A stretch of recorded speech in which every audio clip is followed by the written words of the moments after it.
Happy New Year to everyone out there in internet land. John Banks Jr. coming at you again.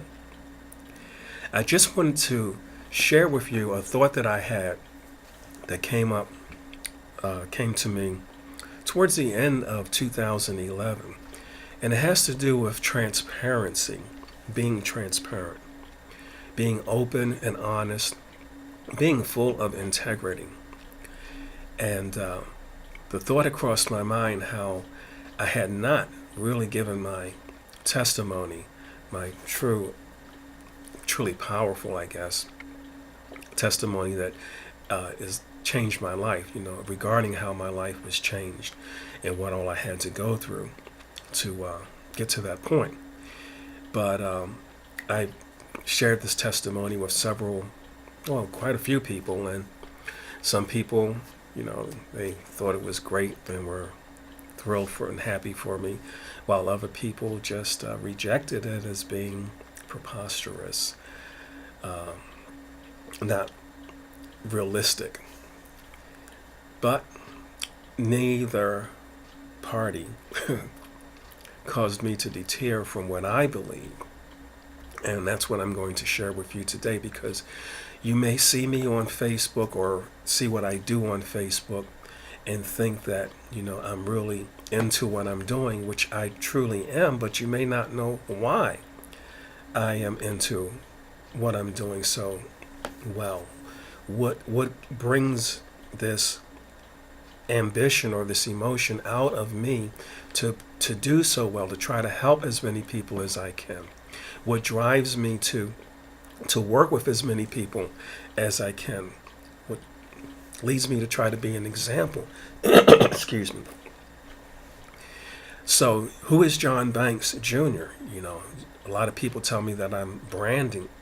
I branded myself on the internet, and a lot of people may only see that one part of me, but never know what got me to become the individual that I am. I was not born this way. Like everyone else, life kind of has a way of molding you and shaping you. So, my changing moment in my life came when I was, I think, in my mid-20s or late 20s. Could be late 20s. I can't remember exactly when this all came about now. It happened so long ago. That's like 30. Yeah, 20, 30. Some bunch of years ago, okay. But what had happened was I was miserable. My life was full of discontent. And there was no real reason that I should have been feeling that way, because I had everything going for me. I had a great job. I was working for a company and doing electronics and computers and things of that nature. Was doing quite well as far as an income went and living the life. Everything was going for me. Car, place to live, friends. But I was just not happy. And I had gotten to a point where I became just so dissatisfied with my life that I actually wanted to end it. I was tired. Can you imagine that? At such a young age, having lived a life, becoming so tired of that life. And I realize now it was because there was something that I was in need of that I was not getting from the life that I was living. So I was unfulfilled. Well, excuse me, I did try to take my life. And I did this by swallowing a whole bunch of medications and different pills that were in my medicine cabinet. And I had lied down on the floor in my living room and just drifted off into this sleep. And I had had my full of the problems that the world had brought upon me, or problems that I had brought upon myself, the people that I had run into that would take advantage of me, the things that had happened to me in my life. I wanted no more to do with it, and I proceeded to leave the world. I remember I was lying on the floor in my living room, and all of a sudden I heard this huge sound like a hand clap.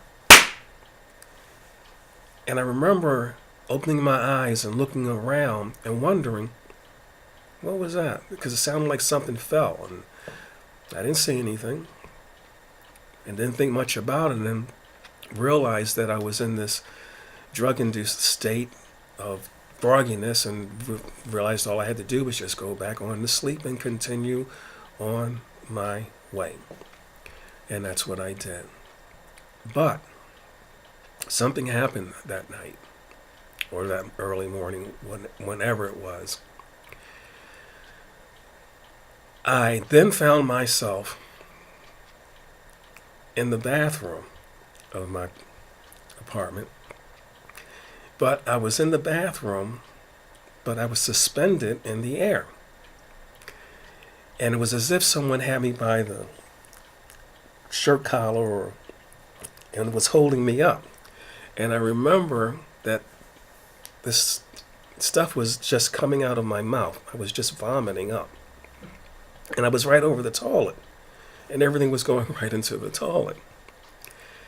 And I kept wondering why it was my feet weren't touching the floor. I was being held up by the back of my shirt. But what was holding me up? And I tried to look around to see what it was, and I couldn't.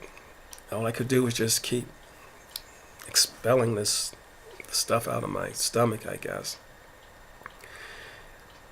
And then the next thing I remembered, I was on the floor, feet first on the floor, and I was standing up.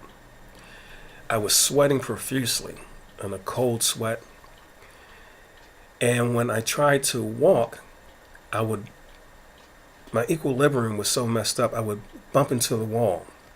I would take another step and I would bump into the other side, or the closet or the sink or something. And I'm stumbling around, and at the time I was living with a friend, and she heard this bumping, bam, bam, and she came out to try to find out what was going on, and she looked at me and she said, what's wrong?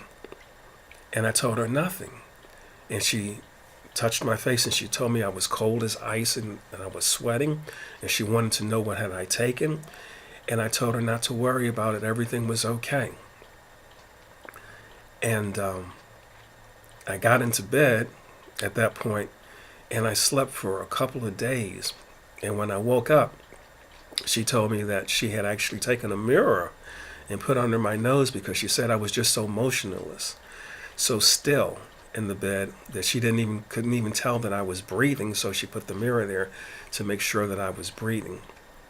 Well, you would have thought that maybe, or at least I was thinking, that would have been the end of the road for me. But surprisingly, it was not. It turned out to be the beginning. So I'm going to stop right here and come back to you again later. Be blessed. Peace.